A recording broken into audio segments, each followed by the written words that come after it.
These are just the things that we're doing to really diversify our workforce to ensure that they're getting stronger and more efficient.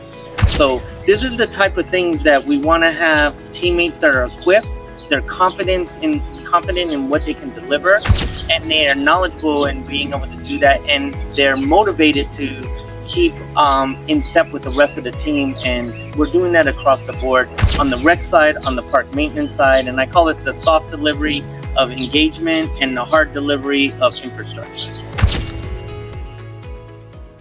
Welcome to the Daily Parks and Rec Show Leadership Series, hosted by Craig LeBlanc, founder of DPRS Media Network, where we spotlight the visionary leaders shaping the future of parks and recreation.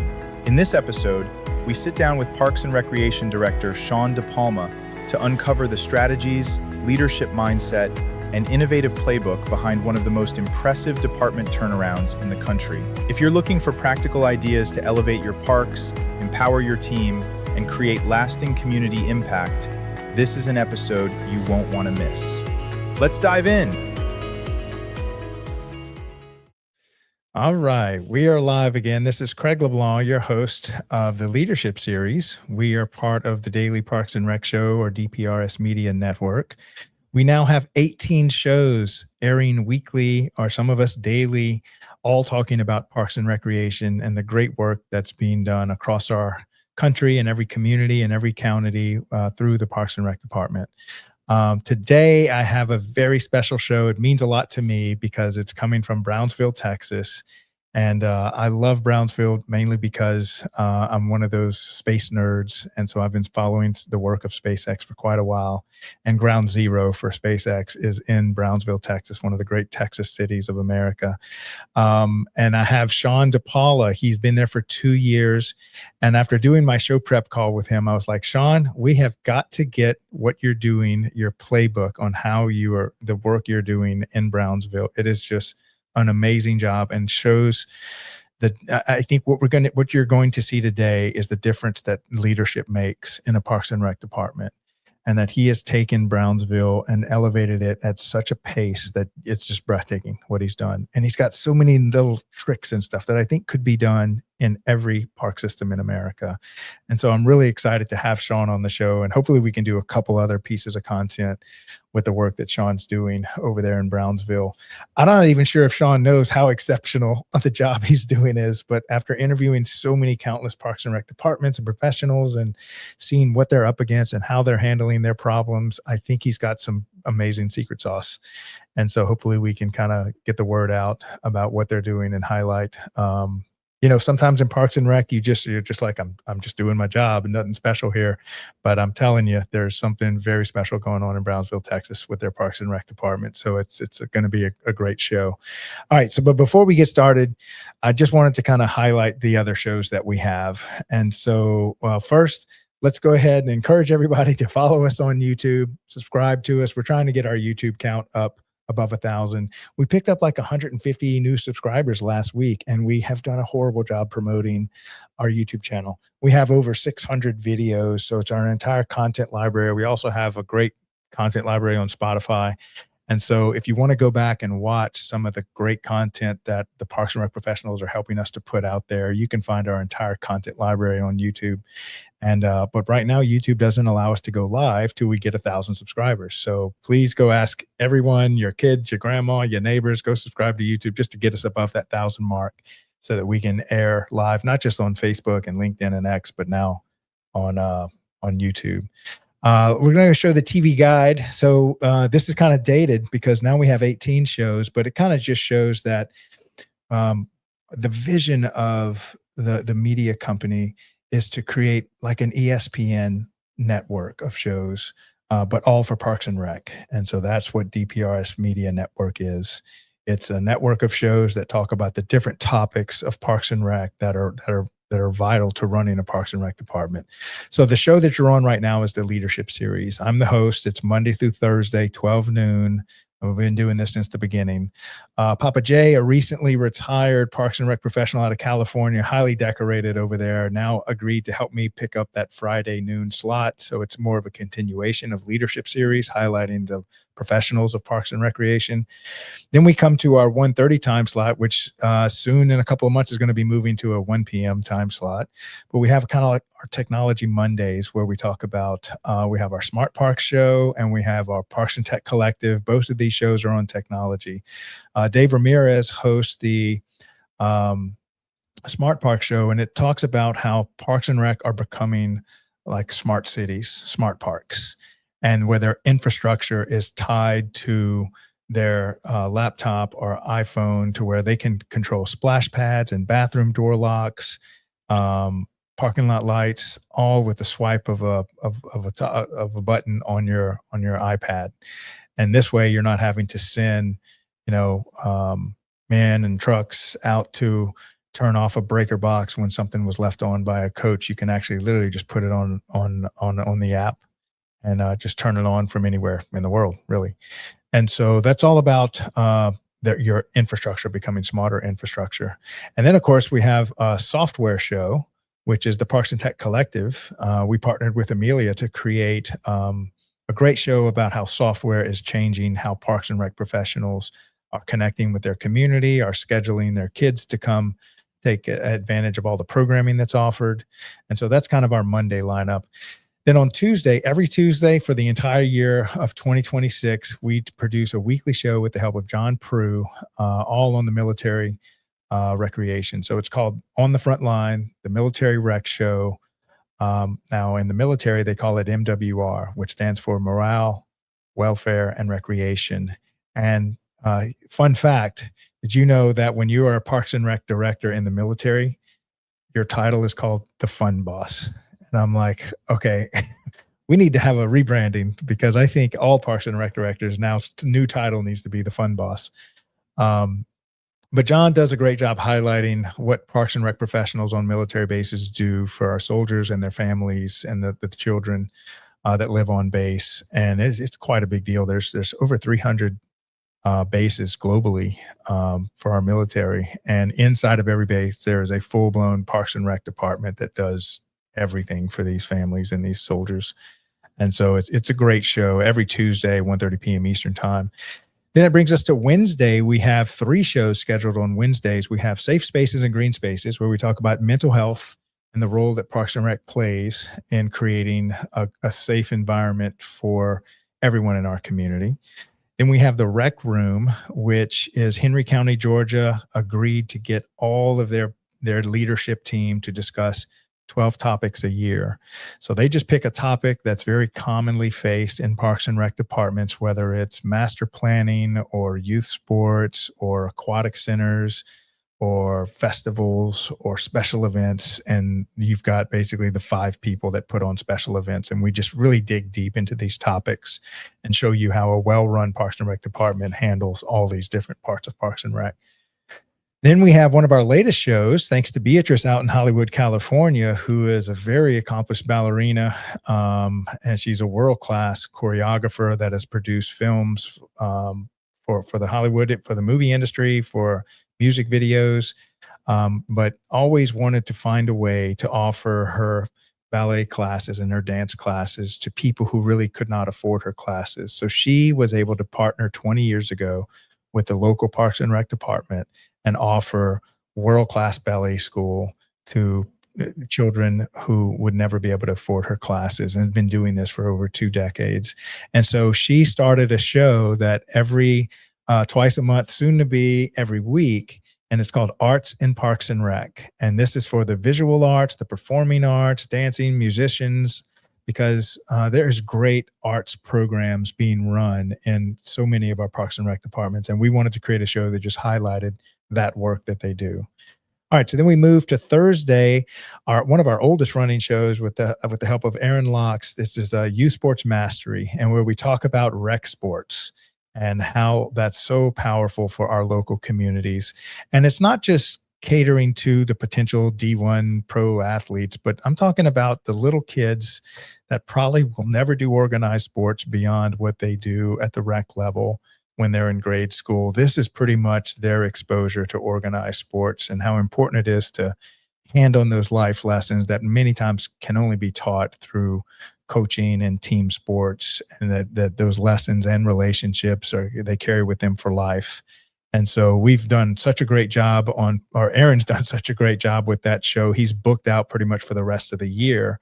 So then he asked if we could do a Tuesday show at 5 p.m. So now twice a week, the U Sports Masteries is at Thursdays at 1:30 and at 5 p.m. on Tuesdays. And so a great show talking all about U Sports. He has coaches, sports officials, athletic directors. He has an amazing group of show guests on there. Then we have at 5 p.m. The Young Professionals Network. This is for the next generation of Parks and Rec professionals. So if you are studying to be in Parks and Rec, or if it's your first 1 to 5 years in Parks and Recreation, or if you're a mentor, a professor that teaches at the university level, or how about this? If you have a strong internship program and you would like to bring one of your interns on our show, that's your show. That's that Young Professionals Network show. And we've had several directors come on with their interns and just talk about their internship program. And so we wanted to create a space for the next generation of leaders in Parks and Recreation. And then to close out our week, really one of our most popular shows is the Aquatics Life Show. So if you have an aquatics center and aquatics professionals, I promise you can go watch any of the last 15 episodes that Wesley has created with the DPRS Media Network, and you are going to find something valuable in a continuing education capacity. It really is good red meat content for every aquatics professional. I promise you they're going to get something out of it. All of these shows can be found on YouTube and on Spotify, on our content library. I really appreciate all the love and support that we've gotten from the whole community. All right, with that being said, let's go ahead and run our opening promo. And then when we'll come right back, we'll have Sean De Palma from Brownsville, Texas, to share all of his best secrets on how he's just doing an amazing job over there in Brownsville, Texas as the Parks and Rec director. So Carla, if you want to hit that, and we'll come right back.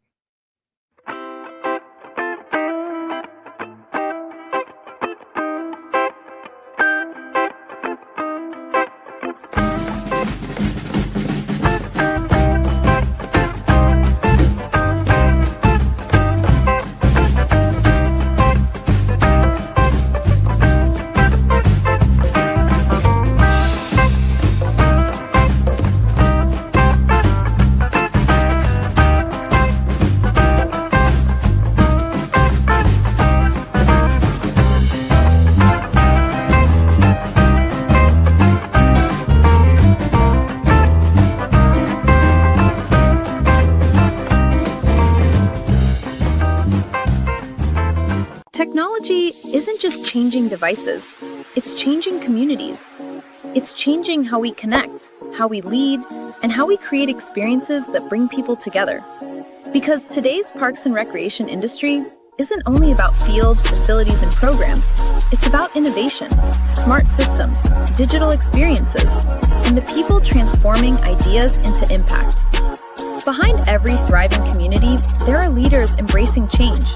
As technology evolves, parks and recreation professionals are discovering new ways to create safer spaces, stronger connections, and better experiences for everyone.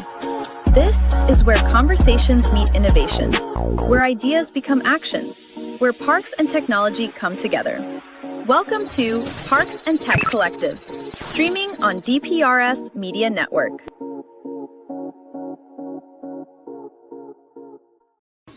All right, Sean, how are you doing today? I am great, Greg. Thank you for having me on your show today. Also, I just wanted to say it is July Parks and Recreation, National Parks and Recreation Month. So super excited about that. And as you know, in this profession, people start to realize coming out in July for National Parks and Recreation Month that parks are essential. It's something that we know in our profession, but it's exciting that the community starts to, we highlight that and the community starts to see that themselves in the month of July. Yeah, I recently made a post. I don't know if you saw those people climbed that building in New York and put the flag up. Did you see that in the news? Oh, no, I haven't. Yeah, that was, you know, how some people will break into a skyscraper and then climb to the top and then fly a flag. And so there's been this kind of joke going around. And so I had my graphic designers put me on the top of the building with Parks and Rec is essential. That's pretty cool. We could probably run that on our flagpole at City Hall. Yeah, that's it. Parks and Rec is essential. Yeah. So now, where are you at right now? You're at one of the playgrounds that y'all have over in Brownsville, Texas.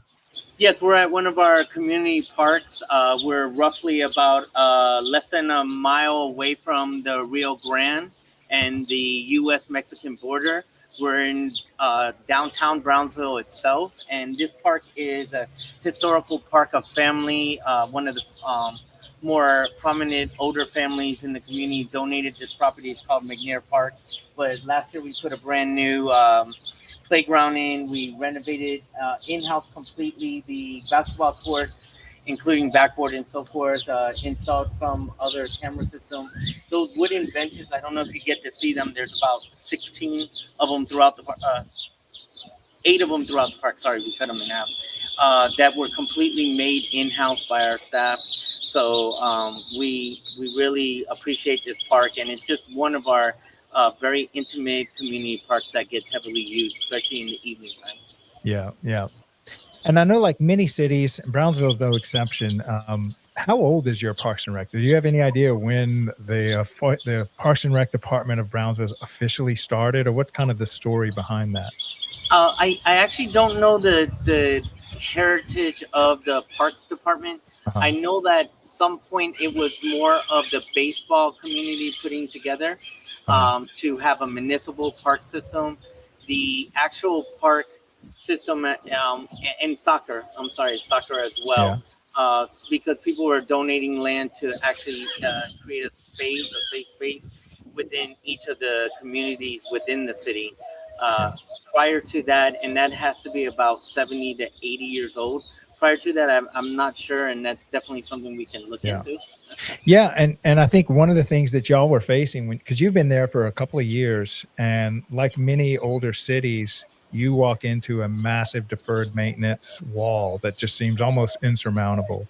And one of the things I wanted you to share with the rest of the Parks and Rec community is they're walking into the same wall you walked into a couple of years ago. And how have you kind of attacked that and really started to get a lot of this work done with your community? Well, I want to say being in this field roughly 26 years or so, coming into the city of Brownsville, the community is a very quaint community, very tight-knit community. At the same time, we're slightly over 200,000 people, so we are what would be a medium-sized city. We have Montemotos directly border crossing. We are a border city here in South Texas, and with fluctuation of traffic, we can expand up to about 1.7 million people throughout the week. Wow. Back and forth. So we are considered a major city in that sense. But then again, it's a very intimate city. People know each other. They take pride in what high school they graduated from, and which is just a wonderful thing about this community. Coming in, being in other cities, there's diverse backgrounds. There's challenges with budget. There's lack of training in different aspects, or skill gaps. So it's not something different coming into Brownsville as other cities, but coming into Brownsville, one of the things that I got with the core team, something I sat with the city manager's office specifically about, is I want to bring in a different mindset and culture. So we're changing how we think, and for the last 2.5 years, that's what we've been working on. That is the momentum that we focus on. Now, there's residual side effects of that: increased training, more technology, more synergy amongst teammates, so they're very efficient. There's a lot of hand helping each other, side by side, a good rhythm in that. But it's not so much about the resource, it's about the mindset to be more resourceful. And that coming in, that's what I really did focus on, and that was my mantra from the beginning: is we're about how we're going to change the culture in the Parks and Recreation Department moving forward.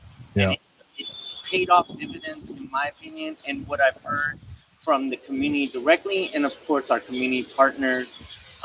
We did a cultural assessment within our city, And for like morale and so forth, we came in at 3.81, where the city average department came in at a 2.82.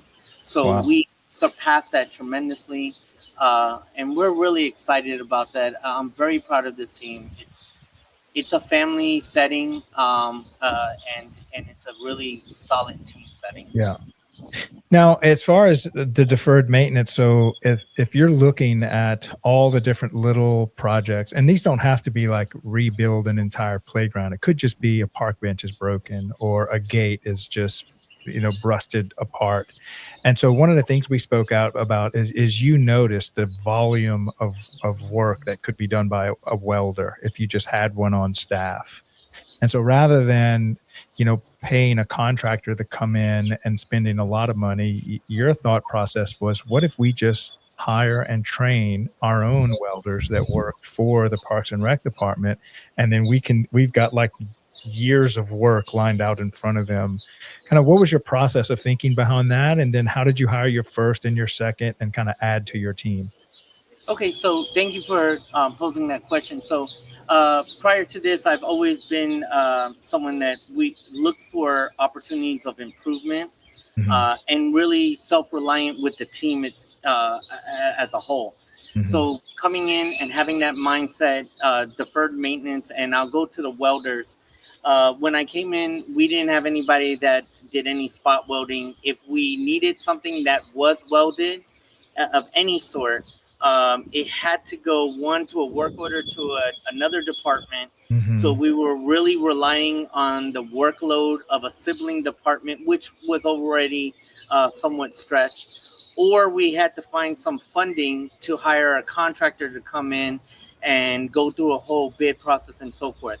So I have a different mentality. I have always brought this to wherever I go, and the team was able to sit down and talk with them and really sell it to them and get buy-in of how we can get it accomplished. So what we did is we partnered with Texas Southmost College, which is they have a campus here within our city limits, and they had a vocational program just for welding and certifying professional welders. So we put 5 individuals there. They volunteered. We took all the volunteers that we could at the time, put them in a class, and they literally learned to be professional welders. What? So we went from having no one welding. We didn't hire anybody specifically that had a welding background. We took very eager and strong team members that were dedicated to our mission, and we went ahead and they were open-minded and willing to learn, and we got a partnership with Southmost College and ended up getting them certified as welders. So we have metal fencing around here, some metal fencing, but we have a lot of antique metal fencing. We have a large cemetery, historical cemetery that has a great deal of iron work throughout it. And then we have just steel doors that are exterior restroom doors that were rotting out or rusted out at the bottom that needed spot repairs. And even we had a fleet of several older trailers that we really needed to be on the road, that because of a hitch crack or some kind of frame damage, or rusting that altered their integrity a bit, that we repaired. And that's just one movement we did. The same thing when it came to electrical. Instead of putting the work order into a sibling department, we had one individual that had some experience with electrical work. What we did is we went ahead and got 3 individuals now on our team. One is a journeyman, it's called, that level of certification, and then 2 apprentices. And with those 3 individuals, now we do all our electrical work. We bought a specialized piece of equipment called a spider. It's a lift that can go through a gymnasium doorway. So it's narrow enough to go through a gymnasium doorway, but can elevate to 90 feet up. So we got a piece of equipment, got them trained out, and now they're able to go and work in and outside of our facilities, our indoor facilities and outdoor facilities, to do electrical work. We hired an individual that was used to be a driver for a tow truck company and so forth. very eager to learn young individual that wanted to be part of the team. We now have that individual as a certified locksmith. So we can go into our facilities, into our locks, and change out the cylinders. These are just the things that we're doing to really diversify our workforce to ensure that they're getting stronger and more efficient. And training itself, we now have 3 certified, not only lifeguard LGT eyes that can train lifeguards, but we also have water WSI instructors that can train water instructors. So as an example, when I first got here, we had 2 people that can teach swimming lessons. About a month and a half ago, we certified 26 of our seasonal staff to be WSIs. So we not only train them coming in, brand new people, young people, and from college and high school, how to be a lifeguard in-house. We train them to be water safety instructors to teach swim classes. 26 of them got trained in that orientation. So this is the type of things that we want to have teammates that are equipped, they're confident in what they can deliver, and they are knowledgeable in being able to do that, and they're motivated to keep in step with the rest of the team. And we're doing that across the board on the rec side, on the park maintenance side, and I call it the soft delivery of engagement and the hard delivery of infrastructure. Yes. Oh my gosh, I love this. This is such a great plan. And so when we originally thought I thought you went and hired already trained welders, but you actually partnered with the local vocation school and asked for volunteers on your current staff. Would you like to get trained to be a certified welder? And that's got to increase their morale, just because now they have a new skill set that they can take with them for life.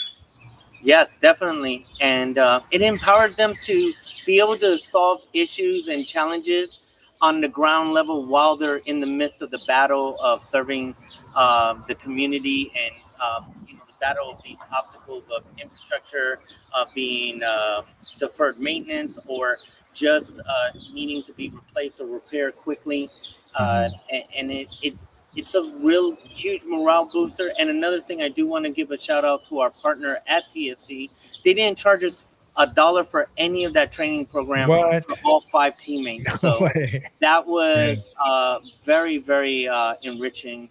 And we did 2 of our teammates went and got certified for backflow preventers, and the training component there at the vocational school didn't even charge them for that certification. So we're really excited. So we do have a total of 3 individuals that are certified in backflow preventers as well on the team.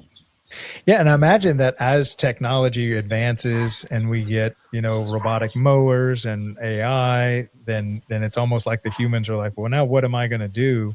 One of the things you can do is upgrade your skill set to something that's harder to replace, like a welder, like a plumber, like an electrician. And now you just have more tools in your personal tool chest. There must be some Parks and Rec fans over there, huh? Yeah. So they're actually a family that visits our rec center, and I guess they're driving by. I that's one thing that's amazing about this community. I get stopped in our local food grocery store. People come up and say thank you, because our team works so hard for them. And really a heartwarming story real quick. A couple of months ago, a grandfather saw me. I was in my city shirt, and he knew my name. He said, "Mr. De Palma, how are you?" And I was, greeting him. And we were at the grocery store, and he goes, "I wish you were the director of Parks and Rec when my children were young, but I'm happy that my grandchildren experience you being here." And he said it to me because I was in front of him, but what he meant is the momentum of what our team delivers. And it was really heartwarming and exciting and special. Yeah. Now, how long? So on day one, they hired you as a director. So here you are stepping into the shoes. How long did it take you to implement? Let's just take the welders as one case study for you to notice, okay, we've got a lot of stuff that a welder could do. We don't want to send all this through this big work order, red tape thing. And then you had to find the university. Maybe you can even talk about what those conversations look like with your local vocation school. And then, so how long was this timeline from start to where you are today?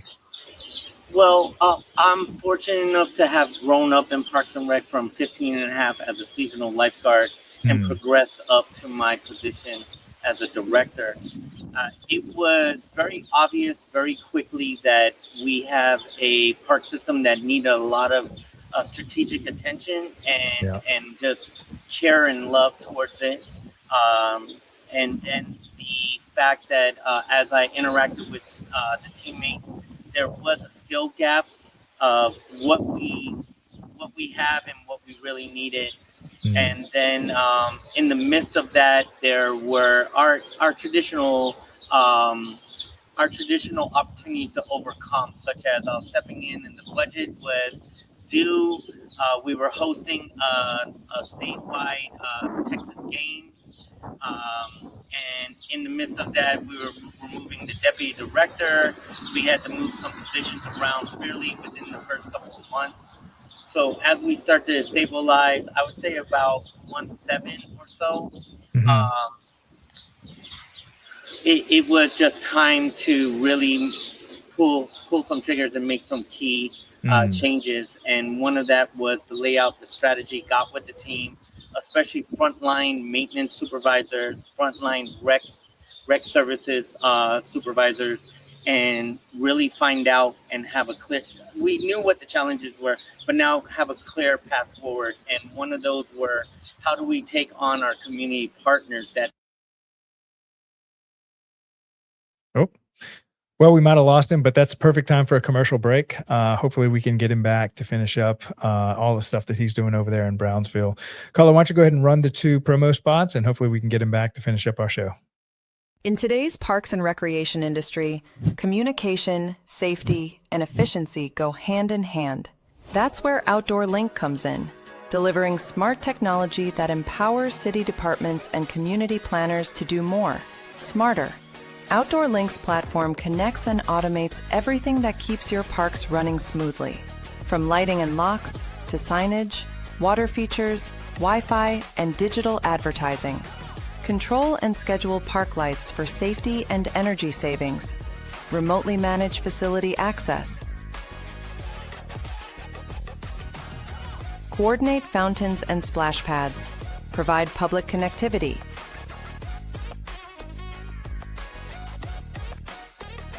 All from one simple, unified platform, giving you real-time control, data, and cost efficiency. For parks and recreation agencies, that means safer spaces, smarter resource use, faster responses, and stronger community engagement. And behind every great park story is great infrastructure. That's why Outdoor Link proudly supports DPRS Media Company, helping the Daily Parks and Rec Show amplify the voices of professionals shaping our communities every day.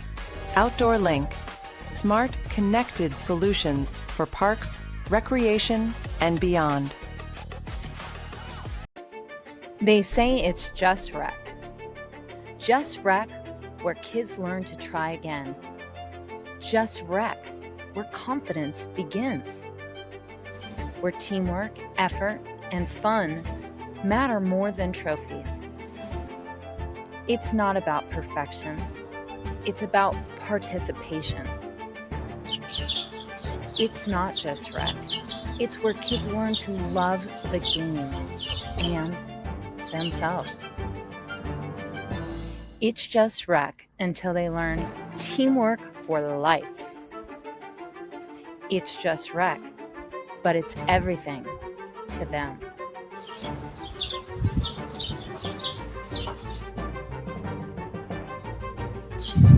It's more than rec. It's a movement. It's just rec until you realize it's shaping the next generation. Together, we're not just running programs. We're building a culture of confidence, connection, and community. Join us. All right, we got you back. Oh, well, we lost him. Such is live broadcasting. But I really like that he's doing that from the park, from the park, live from the park. So hopefully we can get him back. But this does give me a little bit of time to talk about our a lot of stuff we've got coming up. And so until we get Sean back, let me tell you what we got cooking. So we're having to move our shows to start at the hour because we've got so many great shows that we're producing. So this show's going to stay at 12 noon, but I'm thinking by September 1st, we're going to move all of our 1:30 times to 1 o'clock. And then at 2 o'clock, we're going to have a special 2 o'clock hour where I highlight the vendor community and how they're providing products and services to keep Parks and Rec alive. We really couldn't do what we do in servicing, building our communities and creating this infrastructure going without our very talented and gifted vendor community, whether they're manufacturers or consultants, you name it. They produce an amazing amount of products and services. And the Parks and Rec department, I think, spends $250 billion a year on vendors coming in and helping them to manage the nation's Parks and Rec departments. And so we're going to do a 2 p.m. slot for them. Then at 3 p.m., we've already got 3 shows scheduled to come in at the 3 p.m. slot and 2 shows at the 5 p.m. slot. This is all in an effort to achieve our goal of making 24/7 programming all for Parks and Recreation, just like you see with ESPN. Anytime you walk into a sports bar, what do you see on the TV? ESPN. And so we would love to have, when you walk into a Parks and Rec department, what do you see on the TV? DPRS Media Network. And guess who's talking? You guys, talking about Parks and Recreation, raising awareness about what's going on in the Parks and Rec industry and how you're servicing your community, whether it's a little tiny town in Kansas of 5,000 people with one employee, the director that's doing it all, or whether you're like Justin was in Atlanta, having a massive Parks and Rec department that's servicing one of the bigger cities in America, and everything in between. And so it's not just about the leaders, which is what this show is about, but it's also about, what about aquatics? How about aquatics professionals, aquatics directors, opening day, lifeguards, dealing with lifeguard turnover? Like, the topic of aquatics needs its own show. So we have a weekly show just on aquatics. I think we might have Sean back. Let's see if we can get him. Can you hear me? Yeah, there we go. Sorry. Oh, wait, let me turn this on. Now y'all are on the mobile. Y'all are on the move. Now we got the phone. The phone always works great because it has really good upload speed. I think we can Get away take from all. the computer. You might have to turn the other one off because it's kind of having a little back feed. All right, we'll hopefully we'll get him back. They're working on it. But yeah, I think there's obviously just a need for not just one show that tries to fit everything about Parks and Rec into one show, which is kind of the original show that I started, Leadership Series. We were just talking about everything. But then as I started to find these people that have a high degree of mastery in aquatics or therapeutic recreation or leadership training or youth sports or festivals, that each of these topics has professionals across the country that's all they focus on is special events, or that's all they focus on is aquatics, or all they focus on is active adult centers. And so what we're looking to do is to create a weekly show about all the different topics. And we can bring in some of the greatest professionals that are doing an outstanding job. Take active adult centers, also known as senior centers. There's a senior centers almost, or active adult centers in every community. And so who are the top 20 that are doing an amazing job of running their active adult centers or running their aquatic centers, and have a show where we can really deliver evergreen content, real value for all the aquatics professionals to know that on Fridays they can watch this show and we're going to talk about the problems they're facing and the solutions that are being discovered throughout the country. And then we can go through every single topic. 24/7 media produced for this industry. And so that's kind of the vision. I think by the end of this month, we may have 21 or 22 shows. It's crazy. This all started 18 months ago with me just talking into this mic, trying to get my friends from Parks and Rec. Big shout out to Shonda Smith over in Mobile, Alabama. She was the Well, actually, she's moved up from director. I think she's practically running the city with the mayor over there. So big shout out to her. She was the one that kind of kicked me off this ledge and said, Craig, you need to do this for our community. And so probably wouldn't have done it without her encouragement. And then along the way, I've met just amazing people. I think I've personally talked to or interviewed over approaching 1,500. I think we might have another shot at getting Sean back up here. Let's see. He's working on it. And I meet people just like Sean. I want to say I interviewed Sean just a couple of months ago. And when I mean, you heard his story about how he saw that there was a skills gap between the staff he had. So the staff he had a certain skill set, and the problems that they were facing, they didn't have the skills to solve those problems. So they were forced, like the rest of the Parks and Rec world, to generate a work order, hand it to the other department. And let's see, this might be it. Can you hear me? I think we got it. Here, Johnny, come over here for me. 1 second. Perfect. I'm sorry about that. We had that gap and overcome. I love it. That's classic Parks and Rec, man. Y'all figure it out. Can you hear me? I don't know where we were, but I can start wherever you need me to. Yeah. And you can hear me fine? Yeah, I can hear you. Okay, good. Yeah, so I was actually talking about how Sean saw that he assessed his team. These are the skills we have. And then he assessed all the work orders, and he's like, and here's the problems that we're facing. And he saw a skills gap. And so rather than finding money to go hire third parties and then the expensive way, he was like, what if we just close that skill gap and actually make our team able to solve all these problems in-house? Am I describing that pretty much how it happened? That is exactly what happened. And you were asking earlier before we got cut off, and I'm sorry about that. What was the sauce in that, the secret sauce? And I think it's once I worked with my team and we knew what we needed and we identified that, it was then what Parks and Recreation foundational pieces as far as professionals is relationships. So we identified who we need to go and make relationships and expand relationships from our local school board with their technical section to, as I mentioned earlier, Texas Southmost College, UTRGV Health, and the university. And as we identify that, we started working with them, and we found out what programs they had, we built for, and I literally had meetings after meetings talking with people and just building relationships with them. Really, some of the things I found, not only with our community partners like leagues and nonprofits, but with the educational industry here, the community here, the educational industry, that in the past, for some reason, the Parks and Rec department kind of they had a lot of barriers, but not a lot of entry points to get into that relationship. So by reaching out to them, having these meetings, hosting meetings with them, we were able to build a real good relationship. So welding was a simple one. We have individuals that are working with UT Health to partner with contracted instructors for jazzercise, yoga, cooking classes, things of that nature. We actually increased our programming since I've been here over 37% of what we deliver.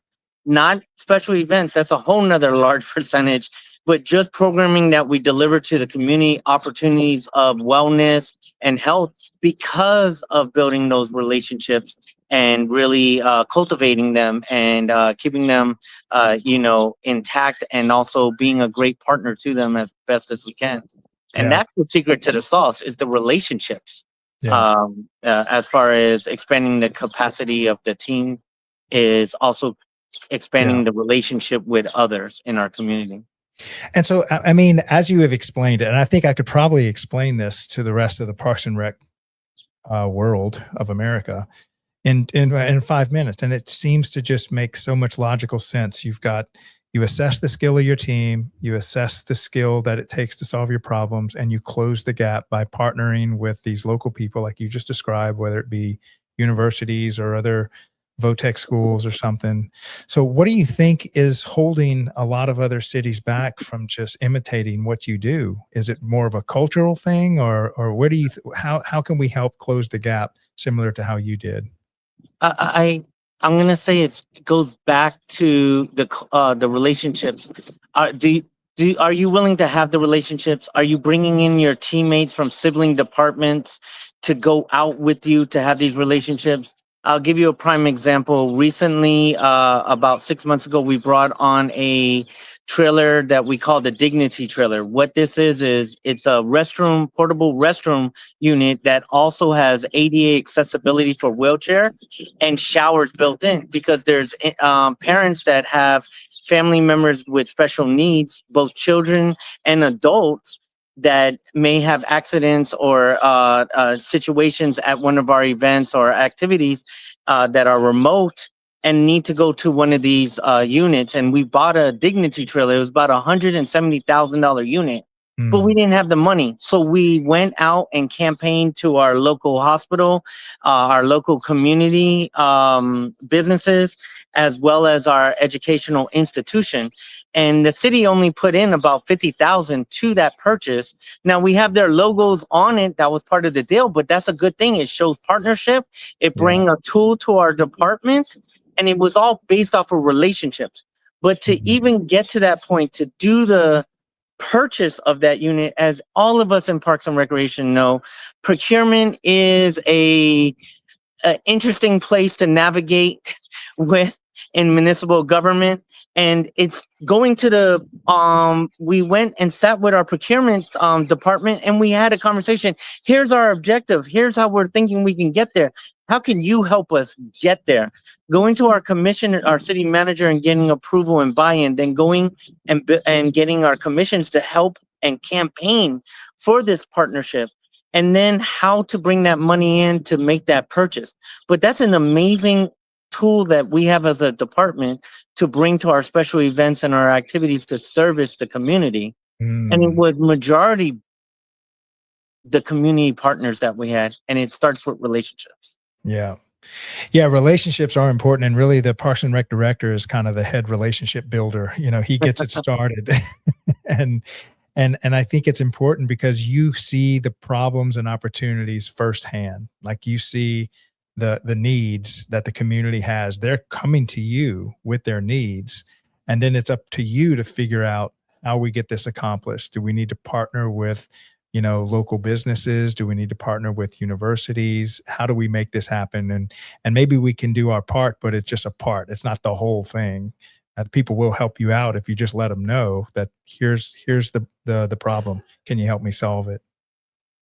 Yeah, and that's exactly what it is about the partnerships. Because we did that, we found out about a program at UTRGV where there's a professor during the summer teaches a skill class to students working with individuals with special needs. A portion of that skilled course is working with individuals with special needs in the water.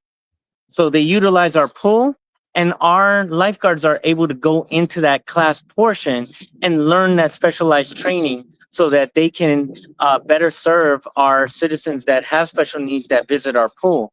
And we would have never known about that. We would have never created that partnership if we weren't having discussions about other parts of engagement with the university. And it goes back again to building those relationships and really seeing where there's opportunity for synergy, crossover, and just hand-to-hand partnership. Yeah. Now you've also embraced technology as it's come in, and so you had told me that y'all have the 3 autonomous mowers, and I know some people are kind of afraid of the AI and the robotics, but really you're just looking at it as how can we do more with less? And so how have you kind of seen technology come in and allowed you to do more with less, similar to the lawnmowers? Oh, well, the autonomous mowers came in. It was an opportunity to, and we did get a version that can be manually operated if needed or override if needed. We're working hand in hand with the the distributor for those units. We're really testing them. They're high speed. We are being more efficient in that realm. But what we've done is take their operation at a platform software level and took in that layer and put it into our ArcGIS. So about a year and a half ago, about 15 months ago, we had a young man that's in university. He needed to go from part-timer to full-timer. He was looking for that opportunity.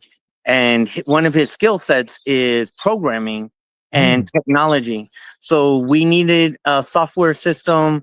The city is using Acela specifically for the planning department to be able to input the planning permits, the building permits. We took Acela, we found ArcGIS was another platform. We ended up partnering with our IT, bringing ArcGIS, putting those together, making our own work order system. But now we layer our inventory into the ArcGIS, and that one young man is helping support, and we built a team around him, a committee that helps and jumps in and really in their division to come in and serve on that committee to really see how this technology can serve us across the board. So we now have it to where our inventory system, we can go into our layers and identify all our water fountains and see what work orders we have.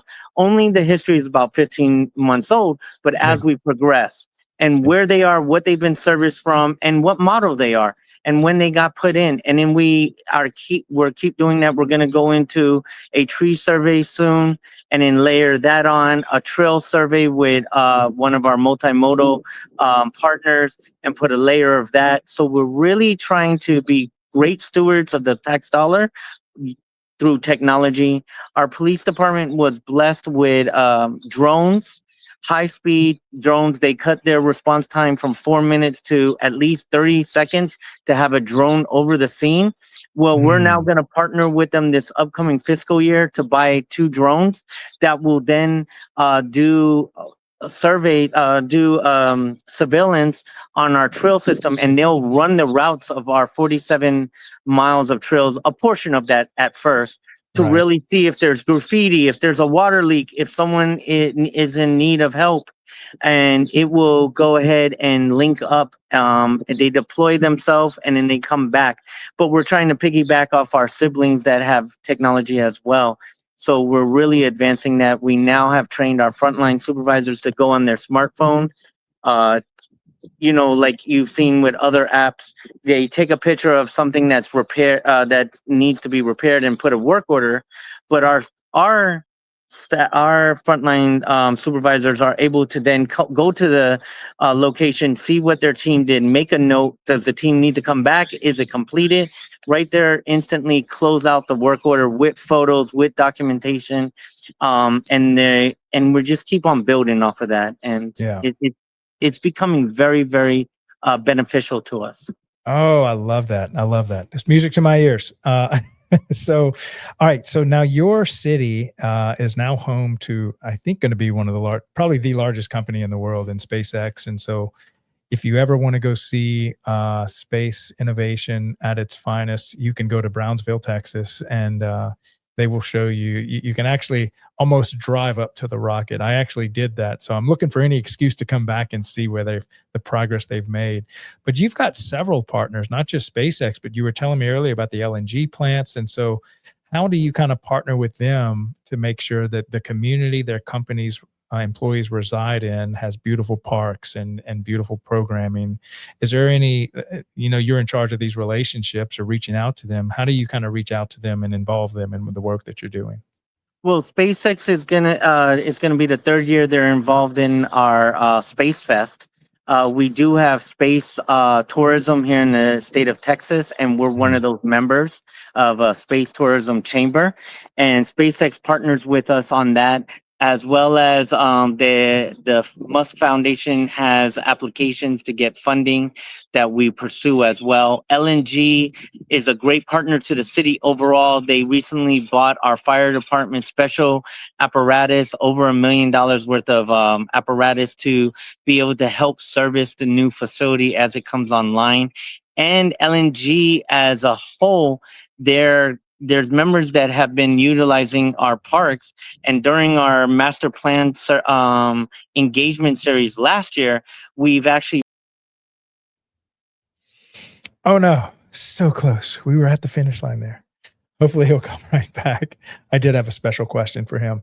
I'm definitely going to ask him for a part 2 because there's really so much great stuff that he can share with us. I mean, as you saw what he did with the drones, and we still have I still have a ton of more questions to ask him about technology and kind of growing his team and leveraging that into servicing his department. Let's see. He might. All right. Back again. I'm sorry about that. No problem.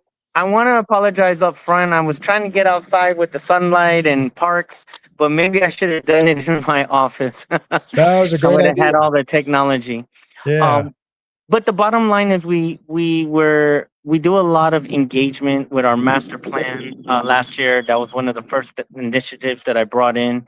I said that during my interview with the CMO, and they were gracious enough to allow me to move in that initiative right away.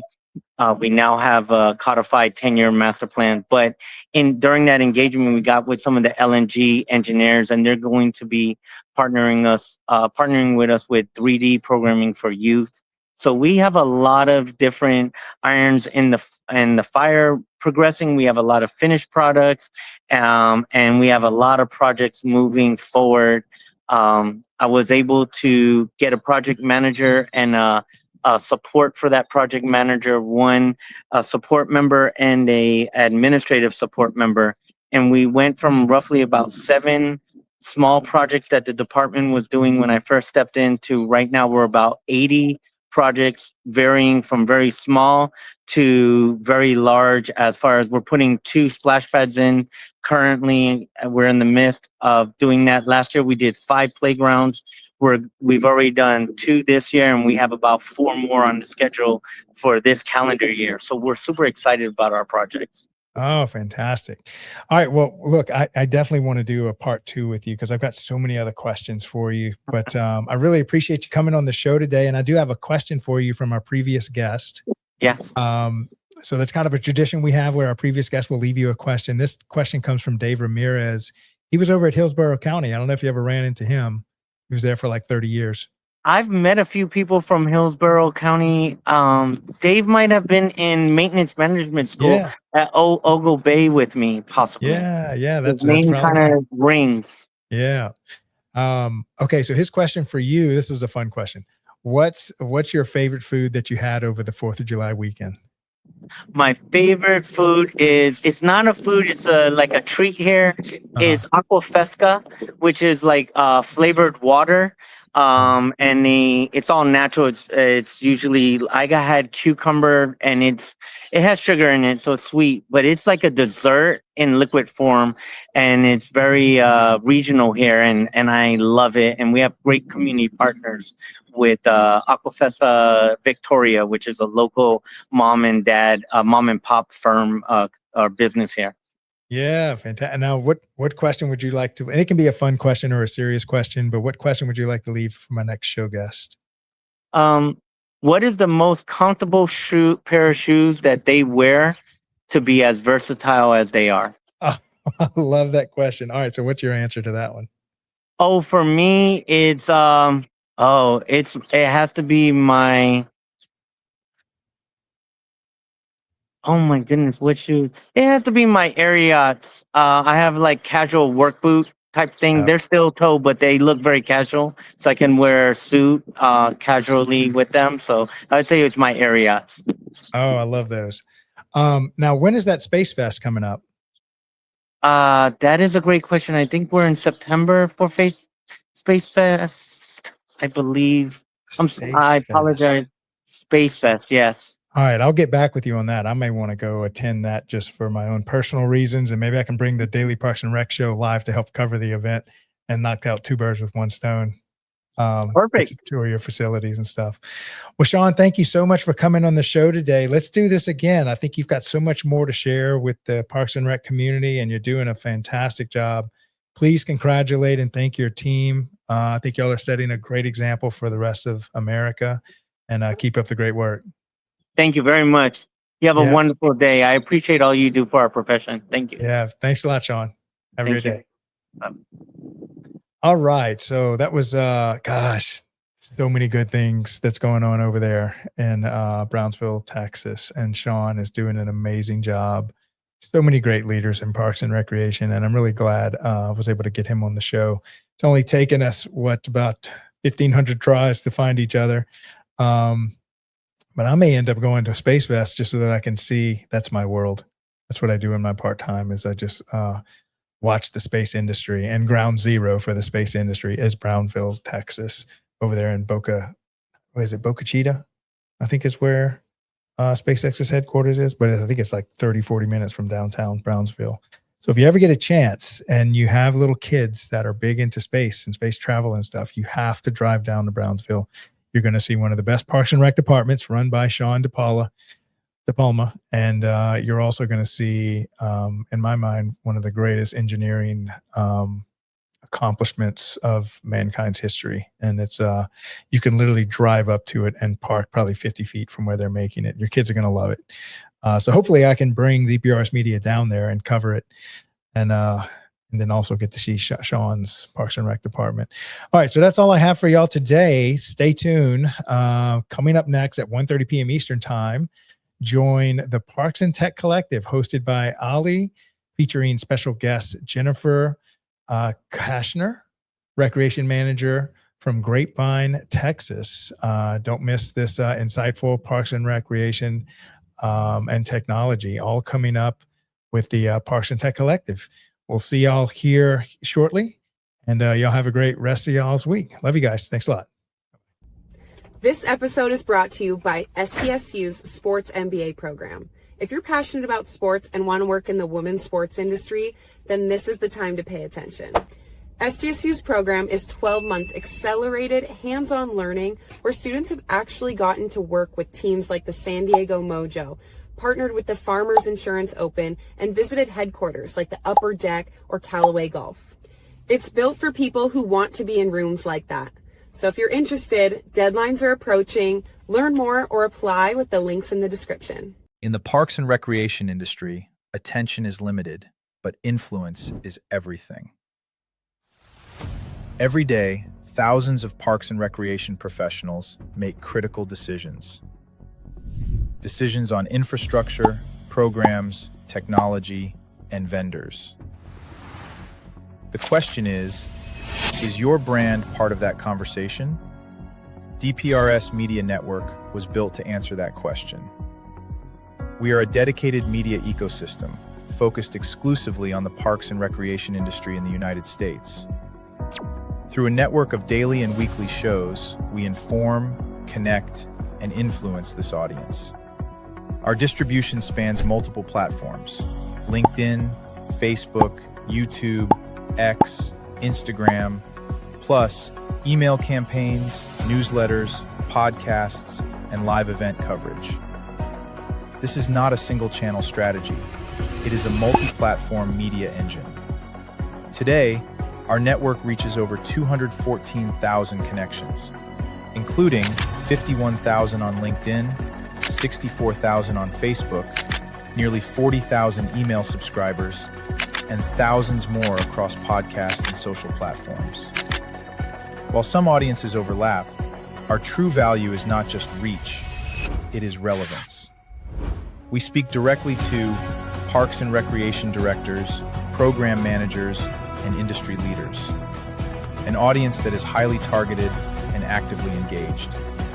Through DPRS Media Network, your brand integrates seamlessly into this ecosystem.